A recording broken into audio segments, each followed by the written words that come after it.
राजपूत पना छोड़कर अगर आप इंसान बन जाएंगे, मानव बन जाएंगे, मनुष्य बन जाएंगे, तो उसमें कौन सी आफत आने वाली है?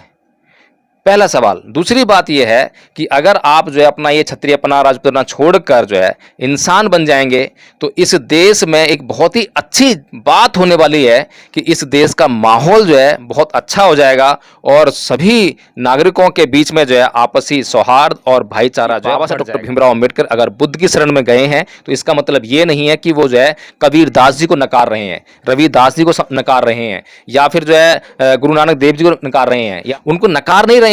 बल्कि उनकी जो विचारधारा है उसको जो है बुद्ध की विचारधारा, बुद्ध के सिद्धांतों के साथ आपका जो है जीवन चलाने के लिए आपसे आग्रह कर रहे हैं। तो उनका तो मकसद ही ये था, उनका तो शुरू से यही था कि किसी भी प्रकार से जो है जो वर्ण व्यवस्था है वो इस देश में लागू हो और जो संविधान जो बाबा साहब डॉक्टर भीमराव अम्बेडकर द्वारा बनाया गया है उसे खत्म करा जाए और इस देश में मनुस्मृति जो है पुनः लागू कराई जाए और इस देश में ब्राह्मणों का जो है एक छत्र शासन जो है कायम हो। आधा काम तो नेहरू जी ने उनका कर दिया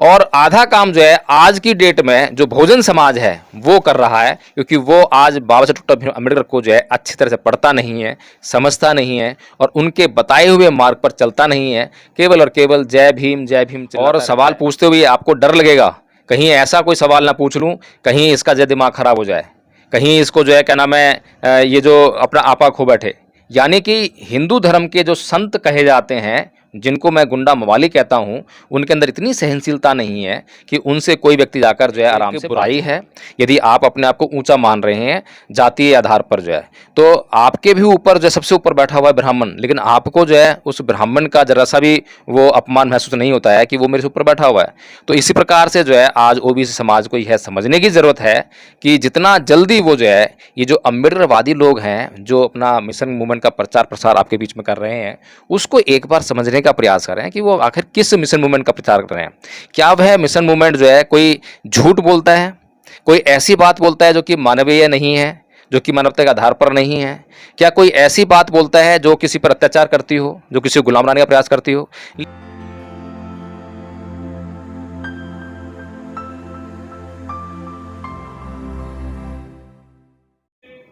नमस्कार, आप देख रहे हैं एनबी न्यूज 24x7 नीलम बोध के साथ। जाति है कि जाति नहीं। जी हाँ साथियों, अक्सर मैं कहती हूँ और ये बातें तब उठती हैं जब हम देखते हैं कि आज जातिवादी मानसिकता के लोग कहीं ना कहीं अपनी कुंठित मानसिकता का परिचय देते हैं। मैं बात कर रही हूँ कन्नौज जिले से आई एक वीडियो की। जी हाँ साथियों, उस वीडियो में जिस तरह से परम पूज्य बाबा साहब को लेकर एक ब्राह्मणवादी व्यक्ति जिसके माथे पर टीका है, हाथ में लाल कलावा है और जनेऊधारी है, वो सीधे सीधे बाबा साहब को गालियां देता है। और गालियां देने का जो कारण है वो ये है कि एक व्यक्ति ने अपनी बाइक पर बाबा साहब की तस्वीर लगाई हुई थी और उसको जाति सूचक शब्दों से भी वो संबोधित करता है। और दूसरी वीडियो का जो मैं बात कर रही हूँ, दूसरी वीडियो साथियों एक कथावाचक की है जो कि मंच पर कथा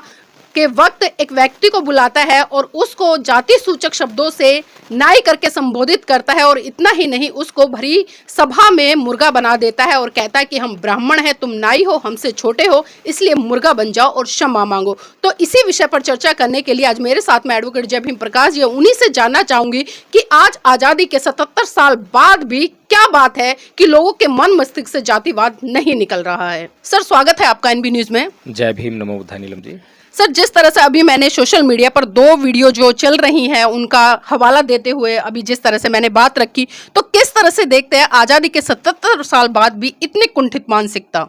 देखिए, कुंठित मानसिकता ही नहीं है, बल्कि जो गुंडागर्दी सड़कों पर चल रही थी वह सड़कों से अब निकल कर जो है मंचों तक पहुंच गई है और खुलेआम जो है लोगों पर जातीय दंश और जातीय अत्याचार जो है अब मंचों पर कराया जा रहा है। अब जो इस व्यक्ति को जो है सबके सामने मुर्गा बनाया गया है, इस तरह की पनिशमेंट तो स्कूलों में बैन कर रखी है। स्कूलों में भी जो है अब बच्चों पर हाथ तक ढांसते आप जो है कोई इस तरह से कॉर्पोरल पनिशमेंट आप उनको जो है नहीं दे सकते हैं। तो ये जिस तरह से जो है अब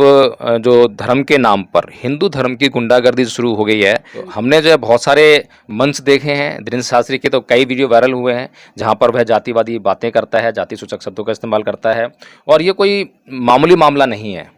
जो नाई समाज का व्यक्ति है, नाई समाज जो कि ओबीसी से आता है, आज ओबीसी समाज को कम से कम इस वीडियो को देखकर ये समझ जाना चाहिए कि वो हिंदू नहीं है। ये बहुत बड़ी बात है। जो लोग अपने आप को जो है हम लगातार समझाते रहते हैं, यादव समाज को बहुत समझाते हैं कि भाई आप जो है शूद्र वर्ण में आते हो और आप जो है जो अपने आप को क्षत्रिय मानते हो, अपने आप को राजपूत मानते हो, कुछ भी मानते हो, जो है वो आपके पास गौरव नहीं है इस हिंदू धर्म में। पहली बात तो ये है कि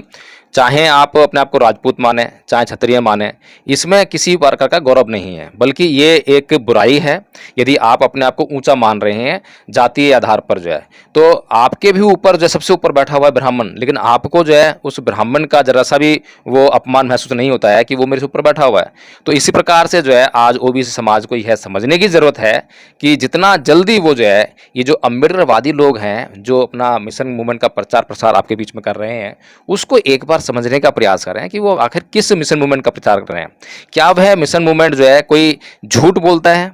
कोई ऐसी बात बोलता है जो कि मानवीय नहीं है, जो कि मानवता के आधार पर नहीं है? क्या कोई ऐसी बात बोलता है जो किसी पर अत्याचार करती हो, जो किसी को गुलाम बनाने का प्रयास करती हो? लेकिन वहीं पर जो ओबीसी समाज है, थोड़ा सा मतलब जो है यहाँ पर कम से कम इस वीडियो को देखने के बाद,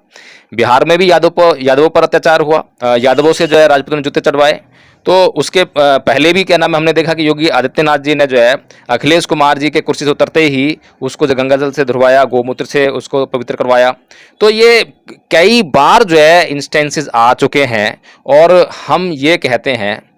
जो लोग ये कहते हैं कि भैया हम जो है जाति से ऊंचे हैं, अपने आप को मानते हैं केवल जो है, इसी प्रकार जाट समाज अपने आप को जाति से ऊंचा मानता है कि हम तो जो है राजपूत हैं, हम क्षत्रिय हैं। लेकिन ये समझ में नहीं आता है कि यदि आप जो है राजपूत पना छोड़कर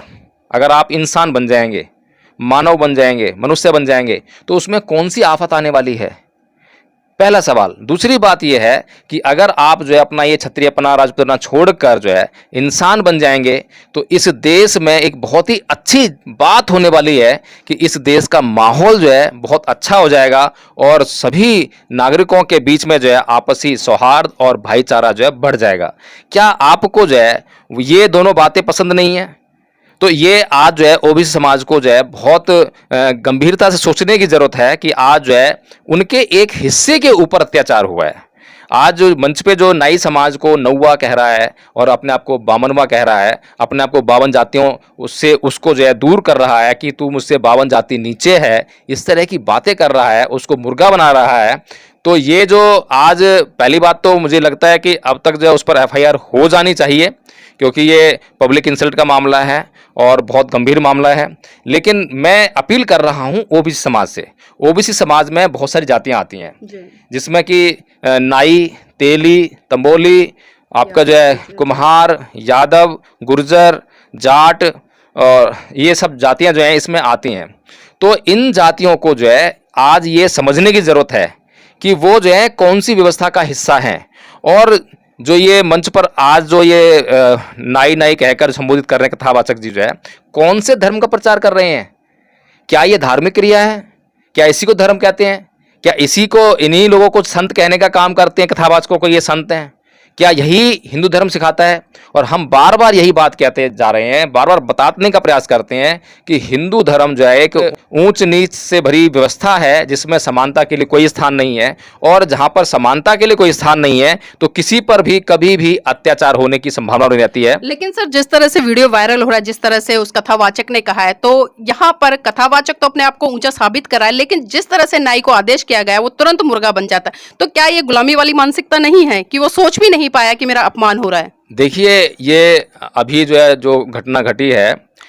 जो नाई समाज के व्यक्ति को मंच पर जो है मुर्गा बनाया गया है, आपको लग रहा होगा कि उसने उसको स्वीकार कर लिया, लेकिन वहाँ इतनी भीड़ और इतना उसका जो है गुंडागर्दी वाला माहौल, कथावाचक कोई आपको कैमरा पर दिखाई देते हैं अकेले अकेले जो है, लेकिन जब ये चलते हैं तो इनका काफिला चलता है और काफिले में इनकी सुरक्षा के कितने बड़े तामझाम होते हैं कि इनसे जो है आप जाकर जो है, आपके पास चैनल है, आप जाकर इनसे जो है सटीक सवाल नहीं पूछ सकते हैं आप जो है। और सवाल पूछते हुए आपको डर लगेगा कहीं ऐसा कोई सवाल ना पूछ लूँ, कहीं इसका जो दिमाग खराब हो जाए, कहीं इसको जो है क्या नाम है ये जो अपना आपा खो बैठे। यानी कि हिंदू धर्म के जो संत कहे जाते हैं, जिनको मैं गुंडा मवाली कहता हूं, उनके अंदर इतनी सहनशीलता नहीं है कि उनसे कोई व्यक्ति जाकर जो है आराम से बातचीत कर ले। सर, जिस तरह से अभी आपने कहा और मैं दूसरी घटनाक्रम की बात करूं, जिस तरह से बाबा साहब को गाली दी गई, माँ बहन की गाली दी गई और खासकर उसको चमार शब्दों से भी संबोधित किया गया, तो आज ये लोग इतने खुले तौर पर और यहाँ तक कि ये कह डाला कि जो करना है वो कर ले। देखिए नीलम जी, सबसे बड़ा दोषी अगर मैं मानता हूं इस बात के लिए, तो सबसे पहले तो जो नेहरू परिवार है, जिसके हाथ में इस देश की सत्ता सबसे पहले आई, वह दोषी है। क्योंकि उसने जो है, इस सरकार ने परम पूज्य बाबा साहब डॉक्टर भीमराव अंबेडकर को दफन करने का पूरा प्रयास किया। बाबा साहेब डॉक्टर भीमराव अंबेडकर के व्यक्तित्व को दफन करके उन्होंने गांधी को देश के पटल पर लाके बैठा दिया और गांधी को जो है अपने से कोई मतलब जो है सरकारी उपाधि नहीं है, उनको जो है बापू कहकर, राष्ट्रपिता कहकर जो है संबोधित करना शुरू कर दिया। किताबों में खूब पढ़ाया गया। किताबों में केवल गांधी और नेहरू ही पढ़ाए जाया करते थे, पटेल पढ़ाया जाया करते थे, लेकिन अंबेडकर के बारे में जो है, बाबा साहब डॉक्टर भीमराव अंबेडकर के बारे में कभी कोई चर्चा हमने नहीं सुनी। अगर कहीं सुनी होती, थोड़ी बहुत जो है कहीं पे देखने को मिलती थी, तो बस खाली संविधान निर्माता, दलितों के मसीहा और इस तरह से जो है मतलब बाबा साहब के बारे में बस 2-4 लाइनें पढ़ने को मिलती थी। तो इतने लंबे समय तक जो है जो कांग्रेस की जो सरकार रही, उसने जो इस देश पे शासन किया, उसने अपनी सरकार के माध्यम से बाबा साहब डॉक्टर भीमराव अंबेडकर को दफन करने का पूरा प्रयास किया। लेकिन वो मान्यवर साहब कांसीराम जी का मूवमेंट था, जिसने उनको जो है उस जमीन वहाँ से बाहर निकाल कर जो है फिर से जो है विश्व पटल पर लाने का काम किया। और ये जो बहुजन समाज है, इसकी बहुत भारी कमी है कि आज भी जो है इसको समझ में नहीं आ रहा है कि आज जिस मिशन मूवमेंट की ज़रूरत है, आज ये वही मनुवादी जो विचार से निकल कर आया है, लेकिन उसकी सोच जो है मनुवादी ढंग की है और बाबा साहब डॉक्टर भीमराव अंबेडकर को जो है गलत तरीके से पेश करने का प्रयास कर रहा है। और यहाँ पर जो आज जो इस देश में मनुवादी सरकार जो है पिछले 2 कार्यकाल से फुल फ्लैज स्थापित है, जो पूरी पूर्ण बहुमत की सरकार बनी है, तो उनका तो मकसद ही ये था, उनका तो शुरू से यही था कि किसी भी प्रकार से जो है जो वर्ण व्यवस्था है वो इस देश में लागू हो और जो संविधान जो बाबा साहब डॉक्टर भीमराव अंबेडकर द्वारा बनाया गया है उसे खत्म करा जाए और इस देश में मनुस्मृति जो है पुनः लागू कराई जाए और इस देश में ब्राह्मणों का जो है एक छत्र शासन जो है कायम हो। जो तो इसलिए जो है आधा काम तो नेहरू जी ने उनका कर दिया और आधा काम जो है आज की डेट में जो बहुजन समाज है वो कर रहा है, क्योंकि वो आज बाबा साहब डॉक्टर भीमराव अंबेडकर को जो है अच्छी तरह से पढ़ता नहीं है, समझता नहीं है और उनके बताए हुए मार्ग पर चलता नहीं है। केवल और केवल जय भीम चिल्लाता रहता है और जय भीम क्या है उसको समझता नहीं है कि जय भीम के मायने क्या हैं और जय भीम यानी बाबा साहब डॉक्टर भीमराव अंबेडकर ने उसे क्या मार्ग दिखाया, बुद्ध की ही शरण में क्यों लेकर गया, कबीरदास, संत रविदास जी, तमाम इतने महापुरुष हैं, गुरु नानक देव जी का भी पंथ है। तो इतने जो पंथ हैं इस देश में जो कि भोजन महापुरुषों के हैं, तो उनका सम्मान पूरा किया, उनको गुरु भी माना, सम्मान भी किया सबको जो है। लेकिन परम पूज्य बाबा साहब डॉक्टर भीमराव अंबेडकर ने जब धर्म परिवर्तन किया और एक धर्म को छोड़कर दूसरे धर्म को अपनाया, तो बौद्ध धर्म को ही क्यों अपनाया। तो इस बात पर जो है हमें बहुत सटीकता के साथ में जो है विचार विमर्श करने की जरूरत है। इस बहुजन समाज को आज समझने की जरूरत है कि बाबा साहब डॉक्टर भीमराव अंबेडकर अगर बुद्ध की शरण में गए हैं तो इसका मतलब ये नहीं है कि वो जो है कबीरदास जी को नकार रहे हैं, रविदास जी को नकार रहे हैं या फिर जो है गुरु नानक देव जी को नकार रहे हैं या इस देश में तमाम उन संतों महापुरुषों को नकार रहे हैं जिन्होंने इस देश में मानवता के लिए काम किया और अपने जीवन तक को जो है दांव पर लगा दिया। उनको नकार नहीं रहे हैं, बल्कि उनकी जो विचारधारा है उसको जो है बुद्ध की विचारधारा, बुद्ध के सिद्धांतों के साथ आपका जो है जीवन चलाने के लिए आपसे आग्रह कर रहे हैं, क्योंकि बुद्ध जो है परिपूर्ण है और बुद्ध के सिद्धांत आपको जो है हर तरह की जो सुविधा है वो उपलब्ध कराते हैं। तो अगर रविदासिया धर्म को मानने वाले लोग बुद्ध के धर्म को नहीं समझते हैं, नहीं मानते हैं और खाली रविदासिया धर्म के ऊपर ही चलने का प्रयास करते, तो हम देखते हैं आज उनकी स्थिति जो है मनुवादियों के खेमे में जाने की हो गई है। मनुवादी जो उनको अपने खेमे में लेते जा रहे हैं। इसी प्रकार से जो कबीरदास जी जो अंधविश्वास और पाखंड पर इतना कड़ा प्रहार करते हैं, उनको भी जो है आज मनुवादी येन किन प्रकारेण जो है अपने खेमे में धीरे धीरे खिसकाते नजर आ रहे हैं। इसीलिए बाबा साहब डॉक्टर भीमराव अंबेडकर ने इस बहुजन समाज को वो एक अच्छी दवाई दी थी। दवाई खा लेने के बाद जो है किसी भी प्रकार से मनुवाद जो है उन पर हावी नहीं हो सकता था, उनको अपने खेमे में सरका नहीं सकता था। और नीलम जी, सबसे बड़ी बात यह है कि आज जो लोग बाबा साहब डॉक्टर भीमराव अंबेडकर को गाली देने का काम कर रहे हैं, हालांकि बाबा साहब को किसी तरीके से गाली लग नहीं रही है, ना लग सकती है और ये तो बेकार की बात है, लेकिन जो 2% के आदमी जो मुंह में गोबर भरकर उसको थूकते जा रहे हैं और बाबा साहेब को गाली देने का काम कर रहे हैं। अगर बहुजन समाज के लोगों ने इस देश में परम पूज्य बाबा साहेब डॉक्टर भीमराव अम्बेडकर के जो बातें हैं, उनका जो सिद्धांत हैं, उन पर चलकर पूरे देश में उनका प्रचार प्रसार अच्छी तरह किया होता, मिशन में चलाया होता, तो आज जो ओबीसी समाज है वो जो है आज जो है बहुजन समाज के साथ मिलकर जो है इस देश में शासन सत्ता में स्थापित हो चुका होता। आज मोदी जी को सह देने वाली आरएसएस और ये तमाम जो साधु संतों के रूप में जो गुंडे विद्यमान है इस देश में, उनकी आज जो है बाबा साहब डॉक्टर भीमराव अम्बेडकर के खिलाफ कुछ भी कहने की हिम्मत नहीं होती, बहुजन समाज के ऊपर उंगली उठाने की हिम्मत नहीं होती, उन पर आज अत्याचार करने की किसी भी तरह से जरूरत नहीं होती।